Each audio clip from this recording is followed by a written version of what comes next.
Fast communication और आप देख रहे हैं पब्लिक फर्स्ट, सर्वदा भारतीय। हाँ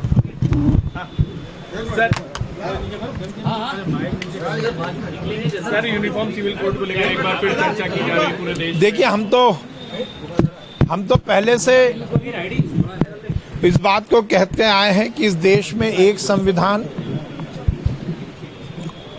एक नियम होना चाहिए। समान नागरिक संहिता आवश्यक भी है और महत्वपूर्ण भी है।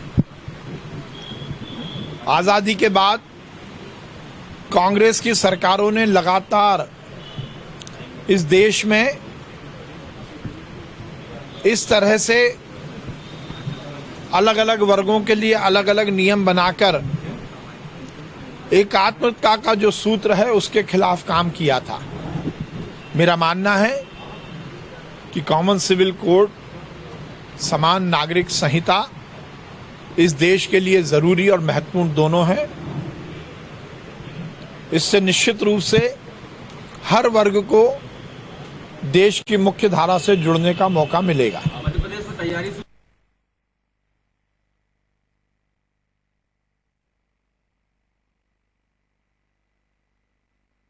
पब्लिक फर्स्ट, सर्वदा भारतीय।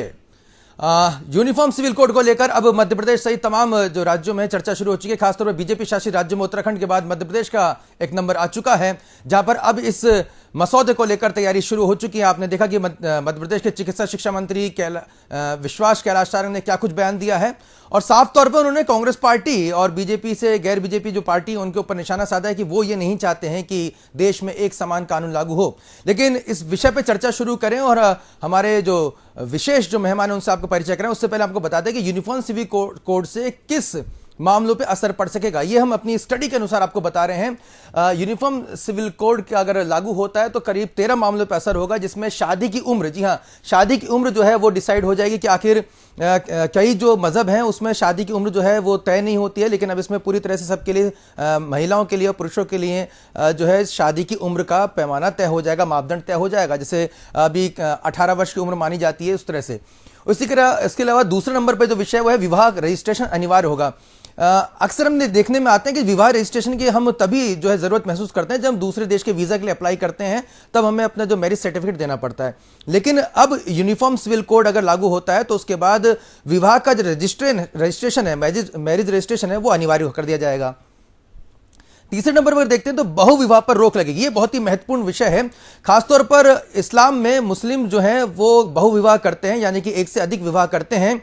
उस जो परंपरा है उस पर पूरी तरह से यहां पर रोक लग दी जाएगी, पूरी तरह से रोक लग जाएगी। यानी कि जैसे हिंदू में अगर देखते हैं, वहां पर एक विवाह से ऊपर अगर कोई विवाह करना चाहता है तो उसे पूरी तरह से गैर कानूनी माना जाता है, उसके खिलाफ कानूनी कार्रवाई होती है। लेकिन अगर हम मजहब इस्लाम की बात करें तो वहां पर बहुविवाह जो है वो मान्य माना जाता है। लेकिन अब यूनिफॉर्म सिविल कोड होने के बाद एक से ज्यादा महिला से, स्त्री से शादी करना गैर कानूनी हो जाएगा इस विषय पे आने बाद। इसके अलावा हलाला और इद्दत जैसी जो प्रथा है, कुप्रथा जिसे हम कहेंगे, वो पूरी तरह से बंद हो जाएगी। जिस तरह से मुस्लिम समुदाय में देखने में आता है कि अगर किसी महिला का तलाक हो जाता है और दोबारा अगर वो अपने पति के साथ रहना चाहती है तो उसे हलाला और इद्दत जैसी जो परंपरा है उसका पालन करना पड़ता है, और जिसकी वजह से काफी जो है शर्मिंदगी का सामना करना पड़ता है। अगर यूनिफॉर्म सिविल कोड लागू होता है तो हलाला और इद्दत जैसी कुप्रथाएं बंद कर दी जाएंगी। इसके अलावा तलाक के नियम भी जो है उसमें जो है बिल्कुल स्पष्ट हो जाएंगे। ट्रिपल तलाक पूरी तरह से बंद हो जाएगा। आपको तलाक लेने के लिए पूरी कानूनी प्रक्रिया से होकर गुजरना पड़ेगा। आप सिर्फ मौखिक जो है आपने 3 तलाक बोल दिया, उससे आपका तलाक नहीं होगा। भरण पोषण की जहां तक बात है तो यह भी एक महत्वपूर्ण तथ्य है। अगर कोई भी स्त्री अगर उनका तलाक हो जाता है या किसी पुरुष का तलाक हो जाता है तो भरण पोषण, उनके जो आश्रित हैं उन आश्रितों का भरण पोषण की भी पूरा का पूरा जो है जिम्मेदारी पूरी तय की जाएगी। अक्सर हम देखते हैं जो आश्रित होते हैं वो काफी परेशान हो जाते हैं तलाक के बाद, तो ये नहीं हो पाएगा। इसके अलावा सास ससुर की देखरेख दोनों पक्षों में है। अगर कोई पुरुष अगर तलाक लेता तो और उसके ऊपर जो आश्रित अगर सास ससुर हैं तो उन्हें उसका भरण पोषण करना पड़ेगा। उसी प्रकार अगर कोई स्त्री अगर तलाक लेती है, उसे अगर पैसे मिलते हैं लेकिन उसके सास ससुर के पास जो है भरण पोषण की जिम्मेदारी नहीं है, तो सास ससुर की देखरेख के नियम भी यहाँ पर पूरी तरह से स्पष्ट हो जाएंगे। गोद लेने का अधिकार, जी हाँ, गोद लेने का अधिकार अगर हम देखना जाए तो खासतौर पर मुस्लिम समुदाय में गोद लेने का जो है अधिकार नहीं होता है महिलाओं को। तो अब इस यूनिफॉर्म सिविल कोड के बाद वो भी गोद ले सकेंगी बच्चों को, और नियम जो है काफी सरल भी बनाए जाएंगे, काफी मजबूत भी बनाए जाएंगे यूनिफॉर्म सिविल कोड के तहत। इसके अलावा बच्चों की देखरेख का भी जो है जो विषय है वो भी काफी मजबूती के साथ रखा जाएगा कि बच्चों के, अक्सर हम देखते हैं कि जो अगर माता पिता का देहांत हो जाता है तो उसके बाद जो बच्चे के जो कई लालची जो अभिभावक होते हैं वो उनकी देखरेख के नाम पर जो उनका अभिभावक बन जाते हैं, उनकी सारी संपत्ति लूट लेते हैं। तो ऐसे यूनिफॉर्म सिविल कोड के जरिए जो है इन बच्चों की देखरेख के नियम भी सख्त बनाए जाएंगे, मजबूत बनाए जाएंगे। उत्तराधिकार कानून में भी इसको लेकर बहुत ही स्पष्टता रखी जाएगी, और कौन से जो बच्चे हैं किस तरह से अपनी संपत्ति के वारिस बन पाएंगे उसको लेकर भी इसमें उत्तराधिकार कानून में स्पष्टता दी जाएगी।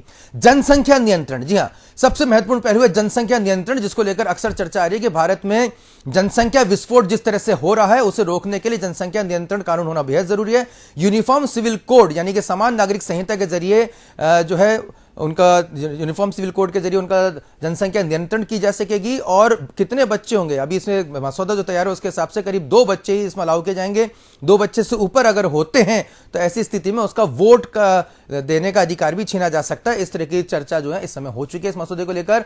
बच्चों की कस्टडी का जिससे विषय हम आपको बता रहे हैं कि कस्टडी को लेकर भी इसमें स्पष्टता आएगी। साथ ही साथ लिव इन रिलेशनशिप, आखिरी पॉइंट है लिव इन रिलेशनशिप, जिसमें अगर कोई स्त्री पुरुष लिव इन में रहते हैं तो अक्सर हम देखने आते हैं कि समाज में इस तरह की जानकारी बहुत ही गोपनीय रखी जाती है, लेकिन मौजूदा जो यूनिफॉर्म सिविल कोड के तहत जो है लिव इन रिलेशनशिप में भी अब पूरी तरह से स्पष्टता आएगी। लिव इन रिलेशनशिप को लेकर भी यहां पर जानकारी दी जा सकेगी। हम आपको बता दें कि यूनिफॉर्म सिविल कोड में जानकारी दी जा सकेगी इसके तहत। तो ये हम बता दें, हमारे गेस्ट भी हमारा आना शुरू हो चुके हैं। यूनिफॉर्म सिविल कोड के तहत जो है अब आपको किसी तरह का लिव इन रिलेशनशिप में रहते हैं तो आपको उसको जानकारी देनी पड़ेगी। इस विषय पे हम चर्चा करेंगे। बहुत ही खास पैनल हमारे साथ स्टूडियो में जुड़ चुके हैं, हम उनका परिचय भी आपसे कराएंगे। हमारे साथ कांग्रेस पार्टी से जुड़ चुके हैं मृणाल पंत जी, आपका बहुत बहुत स्वागत है मृणाल जी। साथ ही साथ भारतीय जनता पार्टी से हमारे साथ ब्रिज गोपाल लोया जी जुड़े हुए हैं। ब्रिज गोपाल जी, आपका भी बहुत बहुत स्वागत है। और अभी हमारे साथ स्टूडियो में ज्वाइन कर रहे हैं वरिष्ठ एडवोकेट देवेंद्र रावत जी। देवेंद्र जी, आपका भी बहुत बहुत स्वागत है। सबसे पहले मैं समझना चाहूंगा मृणाल जी, इस तरह की बातें सामने आती हैं कि क्या Congress party uniform civil code के विरोध में है, और अगर नहीं है तो अब तक आपकी कई दशकों तक भारत में सरकार रही है, समान नागरिक संहिता को आपकी पार्टी के द्वारा लागू क्यों नहीं किया गया? नहीं, आप रुकिए सर, मैं आपको थोड़ा आपकी वॉइस क्लियर हो जाए, मैं इसमें आता हूं। ब्रिज गोपाल जी, आप भारतीय जनता पार्टी का प्रतिनिधित्व कर रहे हैं। यहाँ पर जो समझ में आ रहा है, मृणाल जी का ये कहना है कि साहब ये जो तमाम जो कवायदे हैं वो पूरी तरह से जो है वो चुनाव को लेकर की जा रही है, यूनिफॉर्म सिविल कोड को आपकी पार्टी के द्वारा की जा रही है, तो इस पर आप क्या कहेंगे? देखिए, मुझे नहीं लगता कि आपने मृणाल जी से किया था। आपने मृणाल जी से तो प्रश्न और किया। इतने चुनाव देश में आए, इतने चुनाव प्रदेश में आए, आपकी और आपकी पार्टी का स्टैंड क्या है ये आपने पूछा था। अब प्रश्न इस बात का होता है कि देखिए, भारत के संविधान का आर्टिकल 25 to 28 25 से 28 लोगों को धार्मिक स्वतंत्रता देता है, और उसी संविधान का आर्टिकल 44 ये कहता है कि इस देश में कॉमन सिविल कोड होना चाहिए, समान नागरिक संहिता की बात की जाती है। इस देश के पहले प्रधानमंत्री माननीय जवाहरलाल नेहरू जी ने ये कहा कि हम उचित समय आने पर इसका प्रावधान करेंगे।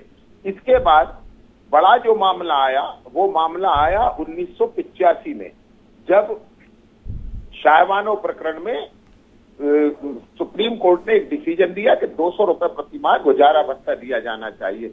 परंतु तुष्टीकरण की राजनीति के चलते राजीव गांधी जी की सरकार, देखिए आप किस तरह से हुआ है कि पहले तो उनके कानून मंत्री आरिफ मोहम्मद खान थे, उन्होंने उसके कोर्ट के फैसले के पक्ष में भाषण दिया सदन में, कांग्रेस पार्टी की सरकार की ओर से, राजीव गांधी की सरकार की ओर से।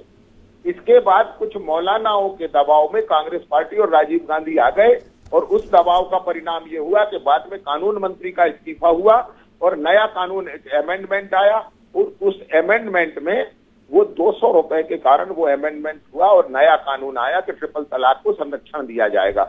तीसरी बात, 2017 में सायरा बानो के मामले में हाईकोर्ट ने ये कहा, सुप्रीम कोर्ट ने कहा कि देश में समान नागरिक संहिता की आवश्यकता है। अभी दिल्ली उच्च न्यायालय ने ये कहा कि देश में समान नागरिक कानूनों की आवश्यकता है, क्योंकि कई लोग, जैसे बहुपत्नी प्रथा जो है वो इस्लाम में यदि वाजिब है, तो उसकी आड़ लेकर सुप्रीम कोर्ट ने अपने एक फैसले में 2001 में कहा कि जब तक बहुपत्नी प्रथा इस्लाम में है तब तक इस्लाम लोगों को आकर्षित करता रहेगा, यानी केवल विवाह करने का साधन बना दिया। ये तो हुआ एक पक्ष। मैं दूसरे पक्ष की बात करता हूं। आपने जितनी भी 13 चीजें बताई, उन 13 में से किसे ऐतराज हो सकता है कि ट्रिपल तलाक से मुस्लिम महिलाओं की मुक्ति हो, जो उत्तराधिकार के नियम है वो सुधरे, सभी संतानों को बराबरी का उत्तराधिकार मिले। तो ये तो हम कानून में नहीं ला रहे कि किसी मुसलमान की संपत्ति किसी हिंदू को देना पड़ेगी, नहीं है, ये कुछ भी नहीं है। केवल इसमें मुसलमानों के प्रति भय का माहौल बनाने का जो काम कांग्रेस पार्टी और लेफ्ट लिबरल गिरोह करता है। आज भी मैं आपको बता दूं कि गोवा देश का एक ऐसा राज्य है जहां कॉमन सिविल कोड लागू है। वहां किसे क्या परेशानी है? क्या वहां ईसाई नहीं रह रहे? क्या वहां पुर्तगालीज नहीं रह रहे? क्या वहां मुसलमान नहीं रह रहे? सारी जातियां रह रही हैं और एक ही कानून के तहत रह रही हैं, एक ही कानून की छत्र छाया में रह रही हैं। परंतु जिन लोगों की आदत तुष्टिकरण की है वो इसका विरोध करेंगे। जहां तक भारतीय जनता पार्टी का प्रश्न है, हमने स्थापना का वर्ष 1951 जब था, जब भारतीय जनसंघ की स्थापना हुई थी, उस समय ये निर्णय किया था कि जब हम सरकार में होंगे तो हम राम मंदिर का निर्माण करेंगे, हम कश्मीर से धारा 370 और आर्टिकल 35A हटाएंगे, और जब हम बहुमत में होंगे तब कॉमन सिविल कोड लाने का प्रयास करेंगे। हमने अपने 2 वादे पूरे किए, तीसरे वादे के लिए काम कर रहे हैं, और जिस काम को करने के लिए भारतीय जनता पार्टी और जनसंघ की 5 पीढ़ियां खप गई, वो काम हम कर रहे हैं। और जिस काम के लिए हमने वातावरण तैयार करने का काम 1951 से प्रारंभ किया था, उसकी बात 2023 में कर। जी बिल्कुल। मृणाल जी तक मेरी आवाज अब पहुंच पा रही है? अभी भी मृणाल जी शायद आपकी आवाज क्लियर नहीं आ पा रही है। नहीं, मैं सुन पा रहा हूँ जी, सुन पा रहे जी। मृणाल जी, पहली बात तो सबसे पहली प्रतिक्रिया, कांग्रेस पार्टी के वरिष्ठ नेता हैं, यूनिफॉर्म सिविल कोड को लेकर कांग्रेस पार्टी का क्या स्टैंड है पहला, और अगर इसके पक्ष में भी है अगर कांग्रेस पार्टी, तो अब तक आपके पास तो बड़ा लंबा समय था, लंबा मौका था आजादी के बाद से लेकर अब तक, इसे क्यों नहीं लागू किया गया था? देखिए, मैंने स्पष्ट कहा कि डॉक्टर भीमराव अम्बेडकर संविधान की प्रारूप समिति के अध्यक्ष थे। अगर उस दौर में यूनिफॉर्म सिविल कोड देश की प्राथमिकता होती तो निश्चित तौर पे वो इस तरह के बुद्धिजीवी आदमी थे कि प्राथमिकता के तौर पे इस विषय को लेते और इसे संविधान के साथ साथ संसद के सम्मुख प्रस्तुत करते। लेकिन डॉक्टर अंबेडकर का ऐसा मानना था कि ग्रेजुअली समय के साथ हिंदुस्तान अलग अलग कानूनों को अलग अलग स्वरूप में स्वीकार करेगा, और इस दृष्टि के रहते यूनिफॉर्म सिविल कोड का समय तब नहीं आया था।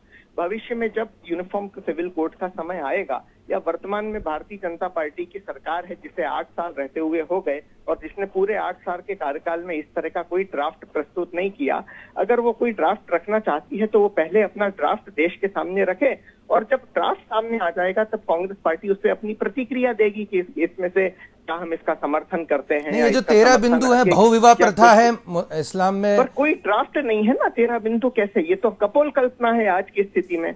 जब तक ड्राफ्ट नहीं आएगा, जब तक उसके सेक्शन परिभाषित नहीं होंगे, उन सेक्शनों में क्या प्रावधान किया गया है, जब तक ये जानकारी देश के नए सामने नहीं आएगी, तब तक बिना किसी आधार पर कोई भी राजनीतिक दल जो जनता के प्रति जवाबदेह है वो कैसे अपनी रिएक्शन दे सकता है, कैसे अपना स्टैंड ले सकता है। ठीक है, थोड़ा उसको और कानूनी तौर पर समझते हैं मृणाल जी, फिर डिबेट को आगे बढ़ाते हैं। हमारे साथ देवेंद्र रावत जी भी जुड़े हुए हैं जो कि वरिष्ठ अधिवक्ता हैं, उनसे जरिए समझेंगे। सर, यूनिफॉर्म सिविल कोड को लेकर आपका क्या विचार है? किस तरह का ये मसौदा है? इस पर देश भर में चर्चा हो रही है कि देश संविधान के अनुसार चलता है जी। इस देश में जो माननीय सर्वोच्च न्यायालय से लेकर उच्च न्यायालय और अन्य न्यायालयों ने समय समय पर हर राज्य सरकार को ये स्पष्ट तौर पर निर्देश दिए हैं कि कॉमन सिविल कोड इस देश और राज्य के प्रत्येक नागरिकों पर लागू होना चाहिए, तभी देश में एक रूपता आ सकती है जी। जो ये 13 बिंदु आपने बताए हैं, ये 13 बिंदुओं ही वो हैं बिंदु हैं जो कॉमन सिविल कोड पे जो है कि जो एक प्रोफार्मर है उसमें पब्लिक डोमेन में है जी। और सब लोग जानते हैं कि इस देश की आज़ादी के लिए ये जनसंख्या विस्फोट हो रहा हो, चाहे उसमें तरह तरह की जो हमारी माताएं बहनें उनको उनके अधिकारों से वंचित कर हमेशा उनके गले पर एक तलवार लटकी रहती है तलाक की, और अपने जो जिंदगी भर जहाँ रहती है उस प्रॉपर्टी से में उसका कोई हक नहीं है। इन सब चीज़ों को देखते हुए माननीय सर्वोच्च न्यायालय ने भी संसद को ये वो दिया है, निर्देश दिया है कि वो जितनी जल्दी हो सके इस देश में यूनिफॉर्म सिविल कोड लागू करें, और ये देश की आवश्यकता है, और इससे देश के प्रत्येक नागरिकों में जो है समान कानून रहेंगे। जब आपराधिक मामलों में समान कानून पूरे देश में लागू हो सकता है, तो मैं पूछता हूं कि सिविल मामलों में क्यों नहीं होना चाहिए जी, वो क्या कारण है? और यदि कोई इसका विरोध करता है तो निश्चित ही वो कहीं ना कहीं संविधान में उल्लेखित जो उसका भी जो है अपमान कहीं ना कहीं वो करती है।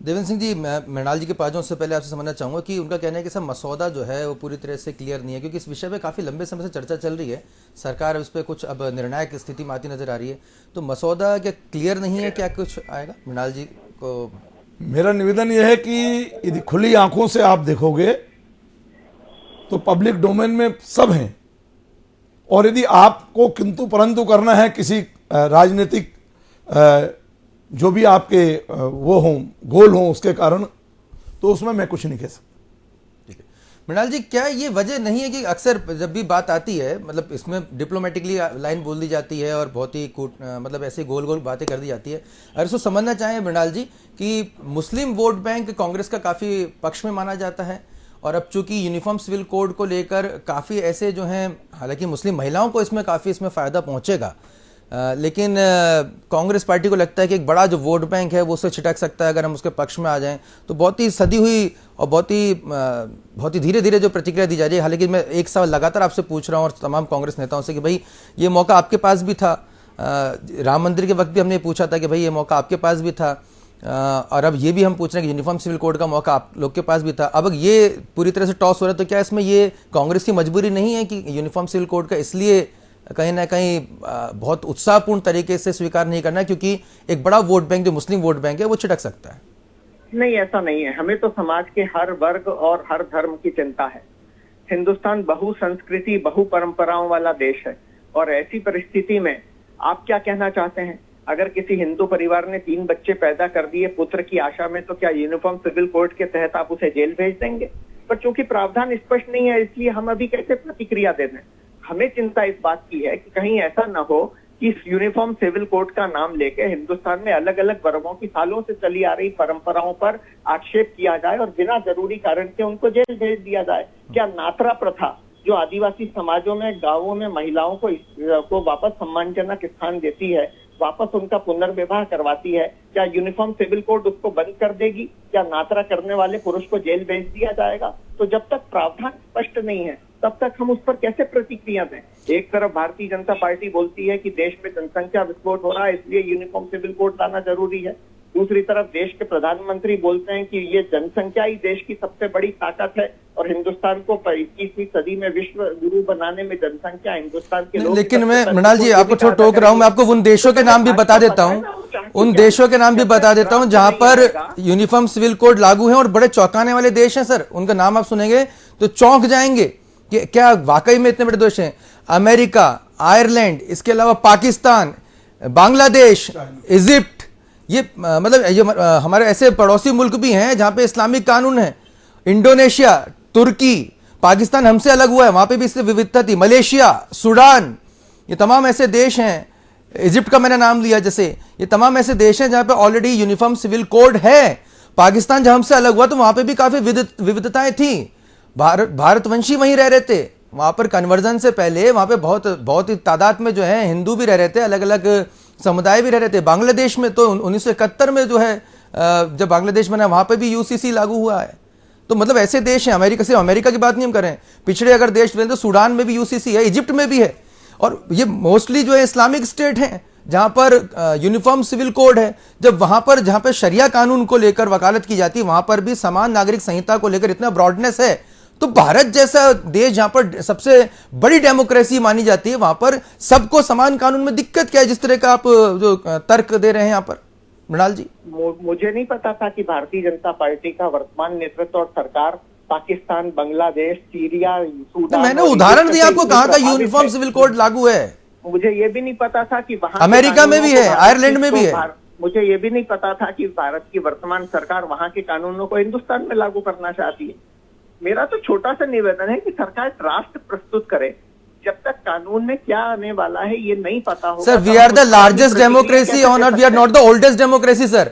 अगर हमने कहीं से डेमोक्रेसी सिस्टम लिया है तो हमने भी अच्छाइयां ली हैं, और भारत का तो हमेशा से वो रहा है कि जहां कोई अच्छाई हो उसको ले लेनी चाहिए। मुझे नहीं पता कि आप ये कह रहे हैं कि उद्बुद्ध हो रहा है यहां से इससे कि भाई साहब पाकिस्तान में ऐसा, तो वो चीज हमें लेनी नहीं है। फिर पाकिस्तान से व्यापार भी बंद कर देना चाहिए। पाकिस्तान भी भारत का हिस्सा था, अखंड भारत का हिस्सा था, बांग्लादेश अखंड भारत का हिस्सा था। अगर अच्छा प्रस्ताव नहीं ब्रिजगोपाल जी, ब्रिजगोपाल जी, मृणाल जी का प्रश्न का जवाब दीजिए। मैं बता देता हूँ। उनकी मजबूरी आप भी समझ रहे हैं, मैं भी समझ रहा हूँ। जिनके राजनीतिक दल ने पूरे जीवन स्वतंत्रता से आज तक 75 वर्षों तक तुष्टीकरण की राजनीति की है, उनसे आप अपेक्षा नहीं कर सकते उत्तर की, क्योंकि ये एक ऐसा मसला है कि जो कांग्रेस पार्टी नहीं चाहती कि वहां मुस्लिम महिलाओं को ट्रिपल तलाक से मुक्ति मिले। कांग्रेस पार्टी नहीं चाहती कि मुस्लिम महिलाओं को गुजारा भत्ता मिले। कांग्रेस पार्टी नहीं चाहती कि मुस्लिम महिलाएं हलाला से बरी हों। कांग्रेस पार्टी नहीं चाहती कि मुसलमानों के जो बच्चे हैं उनको अपने उत्तराधिकार मिले। ये नहीं चाहती है कांग्रेस पार्टी। कांग्रेस पार्टी चाहती है मुसलमान अशिक्षित रहें, मुसलमान केवल धर्मांधता में लगे रहे और कांग्रेस को वोट देते रहे और ये डराकर धमकाकर वोट लेते रहे। अब दूसरा प्रश्न, अभी मृणाल जी कह रहे थे, मुझे बड़ा अच्छा नहीं लग रहा था कि आप कह रहे थे कि अभी ड्राफ्ट नहीं आया है, जब तक हम इस पर कोई प्रतिक्रिया नहीं देंगे। अब आप समझिए, ये वही कांग्रेस पार्टी के प्रवक्ता हैं जिन्होंने सीएए का ड्राफ्ट नहीं आया और विरोध शुरू कर दिया, एनआरसी के नियम नहीं आए, विरोध शुरू कर दिया। और आपको जानकारी के लिए बता दूं, एनआरसी राजीव गांधी जी के समय में देश में लाया गया आसाम के लिए, और उसके नियम नहीं बनाए गए आज तक। तो ये दुर्भाग्य है, कांग्रेस पार्टी जिस तरह का तुष्टीकरण करती है, परंतु इस देश में बहुसंख्यक मुस्लिम जो पढ़े लिखे मुसलमान है, समझदार मुसलमान है, वो भी चाहते हैं कि कॉमन सिविल कोड आए। दूसरी बात ये अभी कह रहे थे मृणाल जी कि मैं नहीं समझता हूं कि वहां देखकर करते हैं। अरे जिस अरब की तरफ देखकर मुसलमान सजदा करता है, वो पाक मक्का की तरफ देखकर तो वहां से हर चीज देखता है, केवल यही नहीं देखता है कि वहां किस तरह के नए नए प्रयोग हो रहे हैं, किस तरह से नया वातावरण बन रहा है, किस तरह से सभी को समान जीने के अधिकार मिल रहे हैं।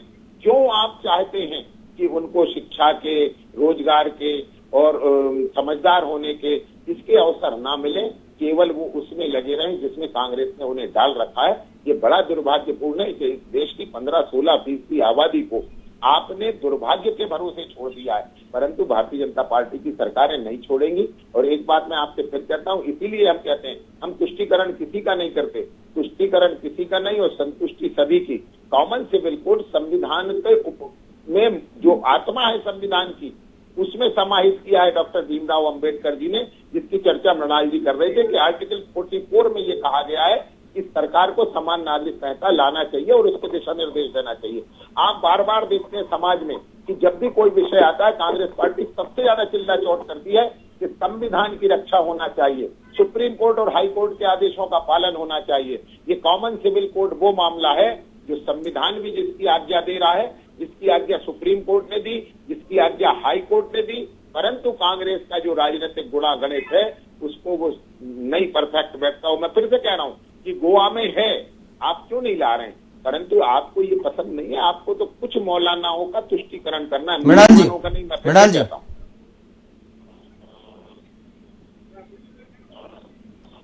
मृणाल जी। हाँ जी, ब्रिजगोपाल जी ने काफी गंभीर आरोप लगाए। हमारे भाजपा के साथी को ये पता नहीं है कि शिक्षा, स्वास्थ्य और रोजगार जैसे विषय का यूनिफॉर्म सिविल कोड से कोई संबंध नहीं। मैं तो उनसे सीधे सीधे कुछ सवाल पूछ लेता हूँ। अभी हाल ही में 3 महीने पहले मध्य प्रदेश के पूर्व में चर्चा थी कि अलीराजपुर के हमारे भारतीय जनता पार्टी के एक सरपंच ने 3 महिलाओं के साथ शादी की। क्या भाजपा के प्रवक्ता ये बोलना चाहते हैं कि उन 3 महिलाओं और उनके पति और उनके बच्चों को यूनिफॉर्म सिविल कोड के नए प्रावधानों के तहत जेल भेज दिया जाएगा? यूनिफॉर्म सिविल कोड का सिविल अधिकारों से और देश के प्रति लोगों की भावनाओं से कोई संबंध नहीं है। यूनिफॉर्म सिविल कोड मोटे तौर पे कुछ चीजों की, कुछ परंपराओं की व्याख्या करता है और उनकी आजादी अलग अलग दी गई है की बिल्कुल नहीं। जी आपको जवाब देना चाह रहे हैं सर, आप लगातार ये प्रश्न पूछ रहे हैं। देवेंद्र रावत जी, मैं अपनी बात पूरी कर लेकिन थोड़ा हमारे साथी ये भी तो बताएं कि यूनिफॉर्म सिविल कोड के वो कौन से प्रावधान है जो जैन धर्म की कौन सी परंपराओं को समाप्त करेंगे। वो जरा बताएं कि सिख धर्म की कौन सी ऐसी परंपराएं हैं जिनको समाप्त कर दिया जाएगा। वो जरा बताएं कि बौद्ध धर्म के कौन कौन से ऐसे मसले हैं जिनको यूनिफॉर्म सिविल कोड से बौद्ध धर्म की परंपराओं से हटा के कहीं और समाहित कर दिया जाएगा। तो जब तक ड्राफ्ट नहीं आएगा, मैं बार बार एक बात कह रहा हूँ, जब तक ड्राफ्ट नहीं आएगा, जब तक प्रावधान देश के सामने नहीं आएंगे कि आखिर ये सरकार करना क्या चाहती है, तब तक कोई भी जवाबदार आदमी इस पर प्रतिक्रिया कैसे दे देगा? गोपाल जी पहले जवाब दीजिए, फिर मैं देवेंद्र जी के पास जाऊंगा। मैं देश के सामने रखने मृणाल जी महत्वपूर्ण सवाल है। मैं अपनी बात कह दूं, 10 सेकंड में अपनी बात कह दूं। मृणाल जी, विषय को मैंने आपसे कहा ना, कांग्रेस पार्टी के लोग विषय को भटकाते हैं, ये भटकाव है। हमने फिर कहा था, शुरू में मैंने यहीं से बात शुरू की थी कि संविधान का अनुच्छेद 25, 26, 27 और 28 प्रत्येक नागरिक को अपने धार्मिक क्रियाकलापों की स्वतंत्रता देता है, परंतु धार्मिक क्रियाकलाप और उसके सामाजिक क्रियाकलाप, इन दोनों में बहुत भिन्नता है। मैं आपसे फिर कह रहा हूं, ये हम किसी की धार्मिक स्वतंत्रता को नहीं छीन रहे। जो इस्लाम की आवश्यक शर्तें हैं, तौहीद होना चाहिए, नमाज होना चाहिए, रोजा होना चाहिए, धर्म पर क्या प्रभाव पड़ेगा? नहीं, मैंने आपसे धर्म पर क्या प्रभाव पड़ेगा? आप क्यों बोल रहे हैं? प्रहलाद जी, आप तो और प्रश्न कर लीजिए। मुझे मालूम है कि आपके पास किसी प्रश्न का उत्तर नहीं है, क्योंकि दुर्भाग्य यह है कि आप एक ऐसे राजनीतिक दल का प्रतिनिधित्व यहाँ बैठकर कर रहे हैं जिसने 75 वर्षों तक केवल तुष्टीकरण किया है। वो तुष्टीकरण भी समाज का नहीं किया है, समाज के कुछ नेताओं का किया है, समाज के कुछ आकाओं का किया है और उन लोगों का किया है जो समाज का भी शोषण कर रहे हैं। तो याद रखिएगा, आपने जिस समाज के तुष्टीकरण की बात करते हैं उस समाज का भी तुष्टीकरण नहीं किया, उसमें भी बहुत असंतोष आपके प्रति है। उनको आपने किस तरह का जीवन दिया है, शिक्षा का रहित जीवन, मतलब या कहीं भी चले जाइए तो उनका मोहल्ला सबसे खराब। देवेंद्र जी से भी समझ लेते हैं कि मृणाल जी ने बहुत महत्वपूर्ण बात यहाँ पे उठाई है। देवेंद्र जी, कानूनी तौर पे आपसे समझना चाहेंगे कि आखिर अगर ये लागू किया जाता है तो जो मृणाल जी ने सवाल उठाए वो अपने आप में बहुत ही महत्वपूर्ण है। देखिए, 2 चीजें हैं। सिविल प्रोसीजर कोड जो है ये लगभग मुस्लिम समाज को छोड़ करके सभी लोग जो है उसके दायरे में आज आते हैं। और एक जो विवाह वाला विषय उनने बताया है, तो हमारे विद्वान प्रवक्ता जी को शायद ये मालूम है कि कोई भी कानून जब बनेगा वो वहाँ से लागू होगा या उसके पहले से लागू होगा। निश्चित है, अभी तो कानून के बारे में जो चर्चा हो रही है, अभिमत लिए जा रहे हैं, वो जिस दिन ये कानून लागू होगा उस दिन चाहे वो भारतीय जनता पार्टी का हो, चाहे कांग्रेस का हो, चाहे कोई भी हो, यदि इस कानून के खिलाफ काम करेगा और उसमें जेल जाने का प्रावधान हो तो निश्चित वो जेल जाएगा। यानी कि जब ये कानून जिस दिन से लागू होगा उस दिन से मान्य होगा। जी ठीक है। अपने मृणाल जी का यहाँ पर जो काफी आकर्षित करना चाहूंगा। मृणाल जी इसलिए कह रहे हैं अपनी बात क्योंकि कांग्रेस पार्टी ने 1986 में ट्रिपल तलाक के समर्थन में जो बिल लाए थे उसे 1947 से लागू किया था। असल में इनकी बैकडेट से लागू करने की आदत है और जो आदत उनकी है वो समझ रहे हैं वही हमारी है, हमारी नहीं है। हम तो जो करेंगे पूरी पारदर्शिता के साथ करेंगे, जनमत हासिल करके करेंगे और बिना पारदर्शिता के, बिना समाज को समझाए हम कभी कोई काम नहीं करते हैं। ये हमारा भारतीय जनता पार्टी का हमेशा पक्ष रहा। ठीक है मृणाल जी, फाइनल कमेंट आपसे मैं लेना चाहूंगा। सरकार बहुत तेजी से आगे बढ़ रही है, उत्तराखंड में भी जो राज्य सरकार है वो उसको लागू करने के लिए काफी तेजी से आगे बढ़ रही है। पुष्कर सिंह धामी वहाँ के जो मुख्यमंत्री, उनका स्टेटमेंट आ चुका है। मध्य प्रदेश में भी कैबिनेट मंत्री विश्वास सारंग ने इसको लेकर स्टेटमेंट दिया है। मीडिया में भी अब रिपोर्ट्स आने लगी कि सरकार जो है मसौदा तैयार कर रही है। आपसे अब हम ये समझना चाहेंगे कि अगर ये मसौदा जिस तरह से आपके सामने जब लिया जाएगा, आएगा, सामने आएगा, तो उस स्थिति में जो तमाम जो आपके जो डाउट्स हैं वो क्लियर माने जाएं या आपको लगता है कि कांग्रेस पार्टी इसमें कहीं ना कहीं क्लैरिफिकेशन देगी कि सब कुछ ऐसी बातें। तो मैं आपसे वो समझना चाहूंगा कौन से, इसके अलावा कौन से मुख्य बिंदु हैं जिसको लेकर कांग्रेस पार्टी को दिक्कतें हैं कि भाई हो सकता है, या संशय कह लीजिए, जो संशय है वो आपके सामने मैं चाहूंगा कि आप रखें दर्शकों के सामने। पहली बात तो ये कि सरकार तेजी से आगे बढ़ने वाली सरकार नहीं है। इंदौर में बावड़ी का हादसा हुआ, आज तक उसकी जांच रिपोर्ट नहीं आई। ई टेंडर के घोटाले किसने किए, उसको सजा आज तक ये सरकार नहीं दिला पाई। महाकाल लोक के घोटाले में आज तक केवल प्राथमिक जांच कमेटी का ही गठन हुआ है। तो आगे बढ़ने वाली ये सरकार है नहीं, ये केवल भावनाएं उकसाने वाली सरकार है। दूसरा, हमें किसी चीज पे कोई संशय नहीं है। सरकार ड्राफ्ट लो जनता के सामने प्रस्तुत करे, उस पे हम प्राथमिक रूप से उसका अध्ययन करेंगे। जो सब लोगों के हित में देख होगा, जो अधिकार दिलाने वाले प्रावधान होंगे, उनका हम समर्थन करेंगे। कोई प्रावधान अगर ऐसे हुए जो संविधान की मूल भावना के खिलाफ हैं, तो उस पर हम अपनी आपत्ति दर्ज कराएंगे। पर आज जब तक प्रावधान सामने नहीं है, जब तक एक्ट सामने नहीं है, तब तक किसी तरह की कपोल कल्पना के आधार पर कोई प्रतिक्रिया नहीं दी जा सकती। ठीक है, बहुत बहुत धन्यवाद मृणाल पंत जी अपने समय देने के लिए, अपने विचार साझा करने के लिए। भारतीय जनता पार्टी से ब्रजगोपाल लोया जी, आपको बहुत बहुत धन्यवाद। और हमारे स्टूडियो में देवेंद्र रावत जी, आपको बहुत बहुत धन्यवाद, आपने समय दिया, अपना महत्वपूर्ण विचार यहाँ पे साझा किए। तो कॉमन सिविल कोड यानी कि यूनिफॉर्म सिविल कोड को लेकर जिस तरह से हम लगातार बता रहे हैं कि अब देश में चर्चा होना शुरू हो गई है। भारत सरकार ने सभी से जो है इस पर अपने विचार भी साझा करने के लिए तमाम जो प्लेटफॉर्म से जरिए अपील भी की है। एक देश एक कानून एक संविधान को लेकर जो चर्चा है वो बहुत ही महत्वपूर्ण है। और हम जिस तरह से लगातार बता रहे हैं कि हमारे पड़ोसी जो देश हैं, जो हमारे देश से ही कटकर हमारे जो टुकड़े करके जो बनाए गए हैं पाकिस्तान और बांग्लादेश, वहां पर भी यूसीसी यानी कि यूनिफॉर्म सिविल कोड है। इसके अलावा अमेरिका जैसा विकसित देश में भी यूनिफॉर्म सिविल कोड लागू है। तो तमाम ऐसे देश है जहां पे पहले से ही यूनिफॉर्म सिविल कोड है, यानी कि सबके लिए समान कानून, कोई विशेष दर्जा नहीं है। और जब हम इस देश की बात करते हैं कि यहाँ पर इक्वालिटी की बात की जाती है, सर्वधर्म सद्भाव की बात की जाती है, सबको समान हक की बात की जाती है, तो ऐसे में सबसे महत्वपूर्ण पहलू है समान कानून। किसी एक कानून के तहत कोई दोषी होता है और एक कानून के तहत कोई निर्दोष होता है, यह अपने आप में एक बहुत बड़ी विसंगति है। इसको लेकर चर्चा होना जरूरी है। पब्लिक फर्स्ट पर चर्चा लगातार जारी रहेगी। आप देखते रहिए पब्लिक फर्स्ट, सर्वदा भारतीय।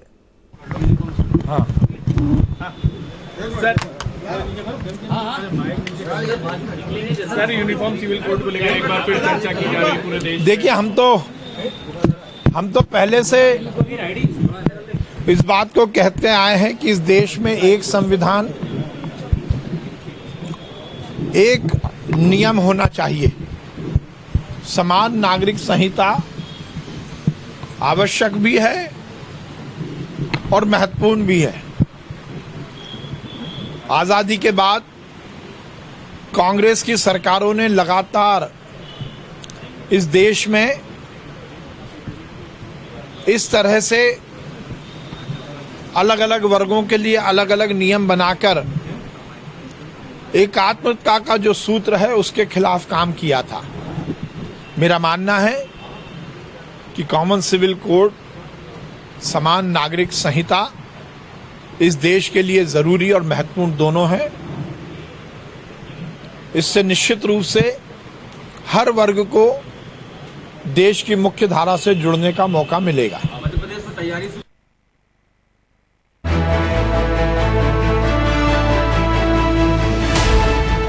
ये है इंडिया फर्स्ट कम्युनिकेशन और आप देख रहे हैं पब्लिक फर्स्ट, सर्वदा भारतीय।